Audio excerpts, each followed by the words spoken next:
Injil Lukas pasal 12 firman Tuhan berbunyi demikian, Yesus diurapi di Betania. 6 hari sebelum Paskah Yesus datang ke Betania, tempat tinggal Lazarus yang dibangkitkan Yesus dari antara orang mati. Di situ diadakan perjamuan untuk dia dan Marta melayani, sedang salah seorang yang turut makan dengan Yesus adalah Lazarus.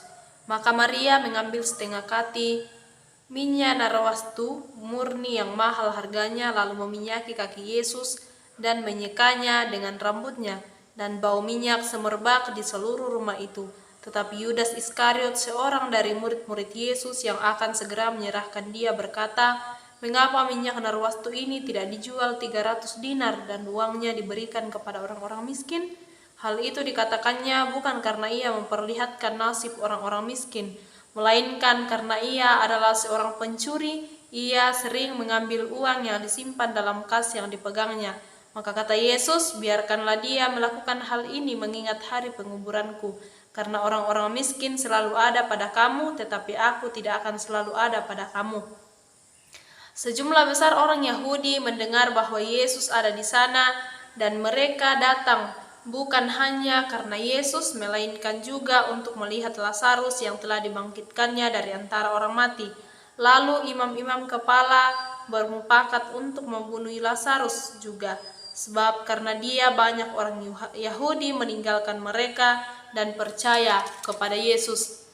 Keesokan harinya ketika orang banyak datang merayakan pesta mendengar bahwa Yesus sedang di tengah jalan menuju Yerusalem, mereka mengambil daun-daun palem dan pergi menyongsong dia sambil berseru-seru, "Hosana, diberkatilah dia yang datang dalam nama Tuhan, Raja Israel." Yesus menemukan seekor keledai muda, lalu ia naik ke atasnya. Seperti ada tertulis, "Jangan takut, hai putri Sion, lihatlah rajamu datang, duduk di atas seekor anak keledai." Mula-mula murid-murid Yesus tidak mengerti akan hal itu, tetapi sesudah Yesus dimuliakan teringatlah mereka bahwa nas itu mengenai dia, dan bahwa mereka telah melakukannya juga untuk dia. Orang banyak yang bersama-sama dengan dia ketika ia memanggil Lazarus keluar dari kubur dan membangkitkannya dari antara orang mati, memberi kesaksian tentang dia. Sebab itu orang banyak itu pergi menyongsong dia karena mereka mendengar bahwa ia yang membuat mujizat itu. Maka kata orang-orang Farisi seorang kepada yang lain, "Kamu lihat sendiri bahwa kamu sama sekali tidak berhasil. Lihatlah, seluruh dunia datang mengikuti dia." Di antara mereka yang berangkat untuk beribadah pada hari raya itu, terdapat beberapa orang Yunani. Orang-orang itu pergi kepada Filipus yang berasal dari Betsaida di Galilea, lalu berkata kepadanya, "Tuan, kami ingin bertemu dengan Yesus." Filipus pergi memberitahukannya kepada Andreas. Andreas dan Filipus menyampaikannya pula kepada Yesus. Tetapi Yesus menjawab mereka, katanya, "Telah tiba saatnya Anak Manusia dimuliakan. Aku berkata kepadamu, sesungguhnya jikalau biji gandum tidak jatuh ke dalam tanah dan mati, ia tetap satu biji saja. Tetapi jika ia mati, ia akan menghasilkan banyak buah. Barang siapa mencintai nyawanya, ia akan kehilangan nyawanya. Tetapi barang siapa tidak mencintai nyawanya di dunia ini, ia akan memeliharanya untuk hidup yang kekal. Barang siapa melayani aku, ia harus mengikut aku. Dan di mana aku berada, di situ pun pelayananku akan berada. Barang siapa melayani aku, ia akan dihormati Bapa." Sekarang jiwaku terharu, dan apakah yang akan kulakukan? "Bapa, selamatkanlah aku dari saat ini." Tidak, sebab untuk itulah aku datang ke dalam saat ini.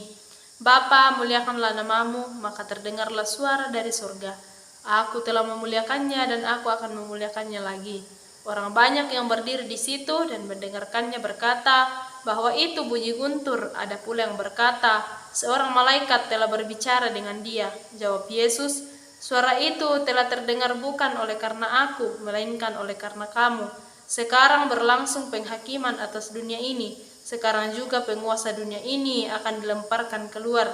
Dan aku, apabila aku ditinggikan dari bumi, aku akan menarik semua orang datang kepadaku." Ini dikatakannya untuk menyatakan bagaimana caranya ia akan mati.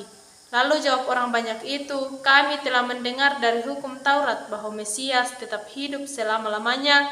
Bagaimana mungkin engkau mengatakan bahwa Anak Manusia harus ditinggikan? "Siapakah anak manusia itu?" Kata Yesus kepada mereka, "Hanya sedikit waktu lagi terang ada di antara kamu selama terang itu ada padamu. Percayalah kepadanya supaya kegelapan jangan menguasai kamu. Barang siapa berjalan dalam kegelapan, ia tidak tahu kemana ia pergi. Percayalah kepada terang itu selama terang itu ada padamu, supaya kamu menjadi anak-anak terang." Sesudah berkata demikian, Yesus pergi bersembunyi di antara mereka. Dan meskipun Yesus mengadakan begitu banyak mujizat di depan mata mereka, namun mereka tidak percaya kepadanya, supaya genaplah firman yang disampaikan oleh Nabi Yesaya, "Tuhan, siapakah yang percaya kepada pemberitaan kami, dan kepada siapakah tangan kekuasaan Tuhan dinyatakan?" Karena itu mereka tidak dapat percaya, sebab Yesaya telah berkata juga, "Ia telah membutakan mata dan mendegilkan hati mereka, supaya mereka jangan melihat dengan mata dan menanggap dengan hati, lalu berbalik sehingga aku menyembuhkan mereka." Hal ini dikatakan oleh Yesaya karena ia telah melihat kemuliaannya dan telah berkata-kata tentang dia. Namun banyak juga di antara pemimpin yang percaya kepadanya, tetapi oleh karena orang-orang Farisi mereka tidak mengakuinya berterus terang, supaya mereka jangan dikucilkan. Sebab mereka lebih suka akan kehormatan manusia daripada kehormatan Allah. Tetapi Yesus berseru katanya, "Barang siapa percaya kepadaku, ia bukan percaya kepadaku, tetapi kepada Dia yang telah mengutus aku. Dan barang siapa melihat aku, ia melihat Dia yang telah mengutus aku.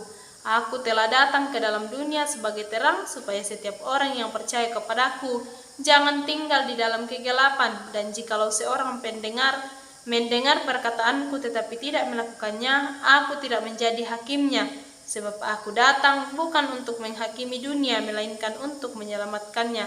Barang siapa menolak aku dan tidak menerima perkataanku, ia sudah ada hakimnya, yaitu firman yang telah kukatakan. Itulah yang akan menjadi hakimnya pada akhir zaman. Sebab aku berkata-kata bukan dari diriku sendiri, tetapi Bapa yang mengutus aku. Dialah yang memerintahkan aku untuk mengatakan apa yang harus kukatakan dan aku sampaikan. Dan aku tahu bahwa perintahnya itu adalah hidup yang kekal. Jadi apa yang aku katakan, aku menyampaikannya sebagaimana yang difirmankan oleh Bapa kepadaku." Amin. Firman Tuhan.